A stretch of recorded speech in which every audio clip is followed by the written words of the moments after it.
Rabbi इश्रह ली सदरी वयस्सिर ली अमरी वहलुल उक़दतम मिन लिसानी यफ़क़हू क़ौली। रब्बी ज़िदनी इल्मा। मां आहियां तव्हांजे पंहिंजे चैनल शबाना नवाज़ ऑफिशियल ते Yasmeen Rizwan lecturer in chemistry. जीअं त असांजा 3 चैप्टर्स जेके हुआ या 3 जेके क्लासिस हुआ उहा क्लास नंबर 4 ते हुआ ऐं उहे असांजा कंप्लीट थी चुका आहिनि। उन खां पोइ जेको आहे क्लास नंबर 5 जेको आहे उन जा जेके 2 पार्ट्स आहिनि उहो चैप्टर नंबर 4 ताईं जेको आहे उहा मैम सिंधु इम्तियाज़ तव्हांखे क्लास वठी चुकी आहे ऐं मैम खे मां पाण ई रिक्वेस्ट कई हुई। माशाल्लाह उहो जेको पोर्शन हुओ उहो मैम जे सब्जेक्ट सां रिलेटेड हुओ त थैंक यू। ऐं हाणे असां अचूं था क्लास 5 जे चैप्टर नंबर 5 ते matter and changes in its state. हुन जे क्वेश्चन नंबर 1 ते था अचूं, what is melting point of ice. अच्छा, क्वेश्चन ते अचण खां अॻु में matter and change in status ते जेकॾहिं अचूं था त असां नंढे लाइक़नि खां पढ़ंदा आहियूं त मैटर छा आहे। मैटर मादो उहा शइ जेका जॻह रखे ऐं जॻह वलारे ऐं वज़न रखे उनखे चवंदासीं मैटर। ऐं उन्हनि जूं स्टेट्स जेके चेंजिस थियनि थियूं उहे केतिरियूं आहिनि, 3 स्टेट्स ऑफ मैटर आहिनि। ठीकु आहे। अच्छा, हीअ चैप्टर पढ़ण खां पोइ एतिरो आहे त तव्हांखे इहा ख़बर पइजी वेंदी त मादे जूं केतिरियूं हालतूं आहिनि।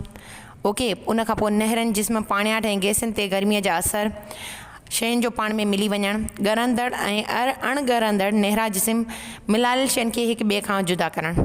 ठीकु आहे। अची वञूं क्वेश्चन नंबर 1 ते त what is melting point of ice. जेकॾहिं मेल्टिंग पॉइंट ते था अचूं त मेल्टिंग पॉइंट छा आहे। मेल्टिंग पॉइंट उहा पॉइंट आहे जिते तव्हांजो सॉलिड स्टार्ट टू मेल्ट, उन पॉइंट खे असां चवंदा आहियूं मेल्टिंग पॉइंट। अञा हिन जी प्रॉपर डेफिनेशन आहे, पर जेकॾहिं सिंपली सम्झूं त what is melting point.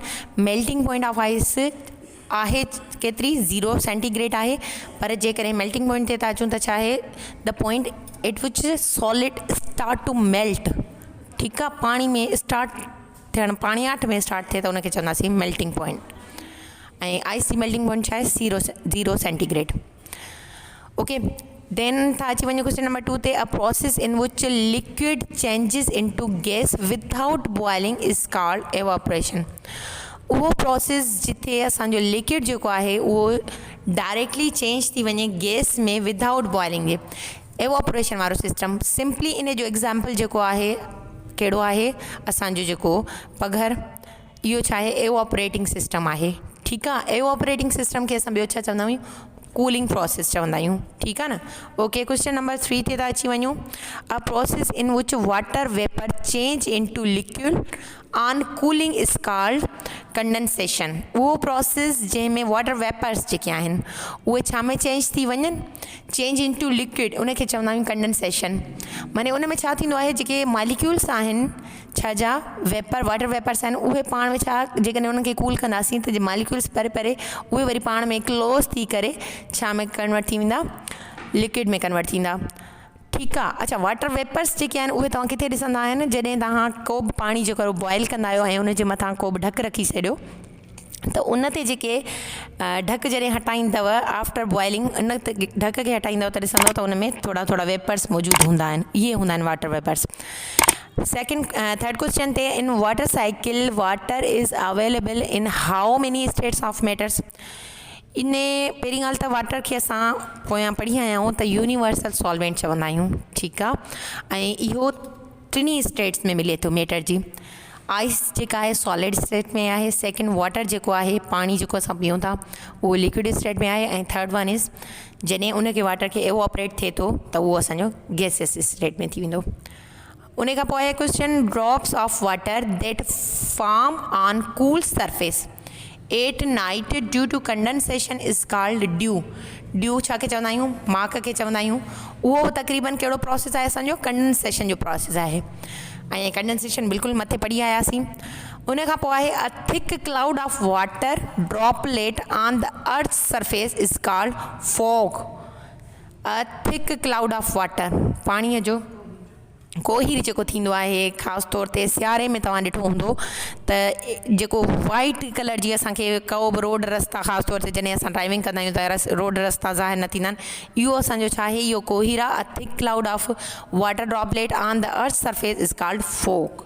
Okay इन्हनि ॿिनी ड्रॉप्स ऑफ वाटर माने मथियों क्वेश्चन ऐं उन खां पोइ हेठें क्वेश्चन में इहो थोरो डिफरेंस अथव ठीकु आहे देन अची वञो टिनी droplets of water is called moisture टिनी ड्रॉपलेट्स ऑफ वाटर खे छा था चऊं मॉइस्चर था चऊं घिम ठीकु आहे नंढड़ा फोड़ा जेके थियनि था उन खां पोइ था अची वञूं असां पंहिंजे चैप्टर नंबर 6 ते क्लास 5 जे चैप्टर नंबर 6 ते फोर्स एंड मशीन उन जो क्वेश्चन नंबर 1 ते आहे a force that stop things from moving easily is called friction उहा फोर्स जेका शयुनि में जेका मूवमेंट आहे उनखे छा करे स्टॉप करे उनखे असां चवंदासीं फ्रिक्शन ठीकु आहे उन खां पोइ अची था वञूं friction is a force which always opposes friction उहा फोर्स आहे जेका अपोज़िट हूंदी आहे उनखे असां छा चवंदा आहियूं मोशन देन आहे friction forces are larger on rough surface बिल्कुलु फ्रिक्शन जेका थिए थी उहा छा ते थींदी आहे असांजे जेके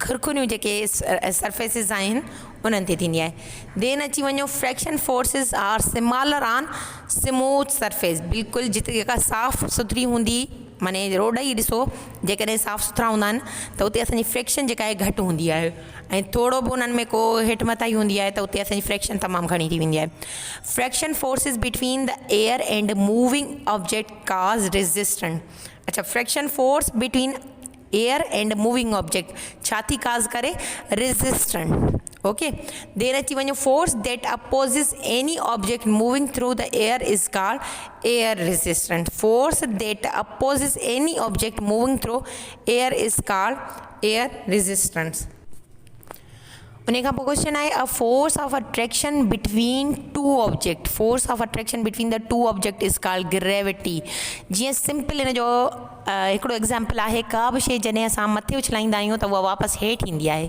इहा छा आहे ग्रेविटी आहे force of attraction between the two object छा आहे इहा ग्रेविटी आहे जो साॻियो असांजो ऑब्जेक्ट जेको मथे उछलाईंदा उहो वापसि थो अचे ठीकु आहे इहा थी वई छिक हिकिड़ी छाजी असांजी अर्थ जी ओके देन आहे quantity of matter in an object is मास कंहिं बि मैटर जी जेका क्वांटिटी हूंदी आहे उनखे असां छा में मैयर कंदा आहियूं मास में mass is मैयर्ड in kilogram unit छा आहे मास जो kilogram weight is the pull of gravity weight खे छा चवंदा आहियूं pull of gravity is called weight ठीकु आहे देन अची था वञूं वेट इज़ मैयर्ड इन उनजो यूनिट आहे न्यूटन्स वेट जो lever is a long bar which moves around a fixed point is called fulcrum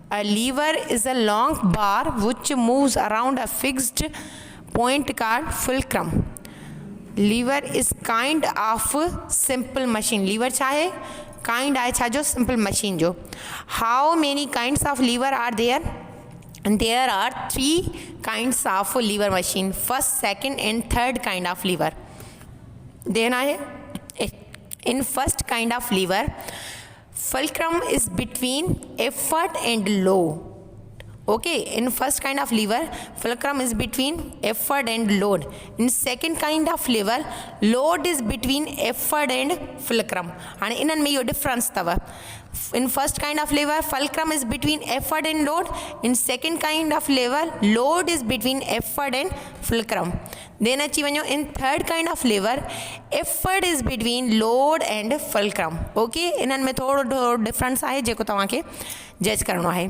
in third kind of lever effort is between load and fulcrum a type of simple machine with the two slanting sides ending in a sharp edge is called wedge a type of simple machine with the two slanting sides ending in a sharp edge is called wedge okay now come to chapter number 7 properties and behavior of light is form of energy बिल्कुल light छाजी form आहे form of energy आहे then आहे light travel in a straight line light जेका travel कंदी आहे छा में straight line में सीधी लाइन में ट्रेवल कंदी आहे object which produce and emit it's show on light is called luminous उहो ऑब्जेक्ट जेको छा करे object that which produce and जेका प्रोड्यूस करे ऐं लाइट इमिट करे असां उनखे छा चवंदा आहियूं luminous A object that doesn't produce light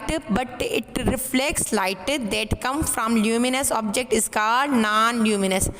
object जेको डजंट प्रोड्यूस लाइट ना करे बट इट रिफ्लेक्ट करे लाइट के दैट कम्स फ्रॉम ल्यूमिनस जो पोयां ऑब्जेक्ट पढ़ी आयासीं is called non luminous. Then आहे how many seconds does sun take to convert over 657 million ton of hydrogen into 653 million tons of helium. 1 second माने ये question थोड़ा important तो लगे. How many second does sun take to convert over 657 million tons of the hydrogen into 653 million tons of helium in 1 second. The missing 4 billion tons of mass are discharged into space. ठीक है. The missing जेको आहे 4 billion tons of mass are discharged into space. How much heat and light does Earth receive from 4 billion ton of mass? 4 billion ton of mass मां जेको असांजी अर्थ आहे वो केतिरी लाइट रिसीव थी करे? 2 billions. How many? 2 billions. Then when light rays bounce back, it is called reflection. जॾहिं light जेका आहे उहा छा करे बाउंस बैक करे it is called reflection. Object that allow light to travel through them are called transparent object. Object light that allow माने जेका allow थी करे लाइट खे to travel through them are called transparent object. उहे transparent objects हूंदा आहिनि जेके अलो कंदा आहिनि लाइट खे. Objects that allow some light to travel through them are called translucent objects. उहे ऑब्जेक्ट्स जेके कुझु लाइट खे अलो करनि ट्रांसफर थियण लाइ then it is called translucent objects. then आहे objects that do not allow light to travel through them are called opaque objects. ये जेके ऑब्जेक्ट्स हूंदा आहिनि opaque objects उहे अलो न कंदा आहिनि लाइट खे ट्रेवल करण लाइ. then आहे speed of light in a vacuum is 300 million meters per second. Okay. Vacuum में जेका स्पीड आहे लाइट जी केतिरी आहे 300 million meters per second आहे. when light is blocked by opaque objects what is formed on opposite side of object? shadow. when light is blocked by opaque objects कहिड़ा हुआ जंहिंमां असांजी जेका लाइट आहे उहा ट्रांसफर न पई थी सघे. then what is formed on opposite side of object? shadow. then आहे solar eclipse occur when moon is between earth and sun. सिज गिरण कॾहिं थींदी आहे जॾहिं जेको असांजो मून छा आहे उहो बिटवीन हुजे चंड हिन जे धरती ऐं सिज जे विच में हुजे. then आहे lunar eclipse occur when earth is between moon and sun. Lunar eclipse जेका आहे उहा कॾहिं थी अकर थिए जॾहिं असांजी अर्थ जेका आहे उहा कंहिंजे विच में हुजे सिज ऐं चंड जे विच में. How many phases of moon are there? There are 8 phases of moon. the phase of new moon is called waxing crescent moon. First जेको फेज़ थिए थो चंड जो उनखे छा चवंदा आहियूं waxing crescent moon. then our last phase of moon when it disappear is called waning crescent moon. first जेको थींदो उनखे waxing crescent moon चवंदासीं ऐं लास्ट वारो हूंदो छा waning crescent moon. then आहे chapter number 8 electricity and magnetism. okay, come to question number 1. flow of negative electric charge through an electronic path is called electric current. flow of negative electric charge through an electronic path इनके छा चवंदासीं electric current. what things are used to draw a circuit diagram? what things कहिड़ी जेके आहिनि शयूं use to draw a circuit diagram लाइ उनखे असां छा चवंदा आहियूं सिम्बल्स. then आहे a safety device used in circuit to protect the appliance and its wiring from damage is called fuse. a safety device used in circuit to protect the appliance and its wiring from damage is called fuse. then आहे what is the inside the fuse? wire. okay, wire of fuse stop the flow of current. ठीकु आहे. Fuse थी वेंदो आहे जेकॾहिं का शइ त उन में छा थी वेंदो आहे करंट जेका आहे फ्लो थियणु बंदि थी वेंदो आहे. A fuse can also be called as a circuit breaker. अच्छा छा थो थिए जेकॾहिं का बि शइ फ्यूज़ थी वञे त उन जेको इंटरनली जेको सर्किट आहे उहो छा थो थी वञे ब्रेक थो थी वञे. Electrons of atom revolve outside the nucleus.